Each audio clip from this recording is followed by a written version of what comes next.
In a bowl, mix all ingredients for the Cajun mix, combine well. Cut the chicken into long strips and coat well with spice mix and keep aside for 15 minutes. Deseed the tomatoes and slice them into thin strips.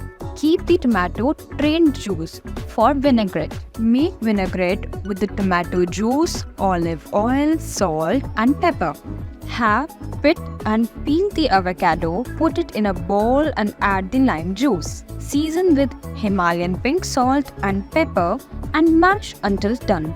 In a pan over medium heat, cook the chicken in butter for 10 to 15 minutes until cooked through. Quick toss the tomatoes, spinach and lettuce in butter and arrange them on plate. Divide the guacamole and chicken strips between the plate. Serve the vinaigrette separately or drizzle on top as you wish.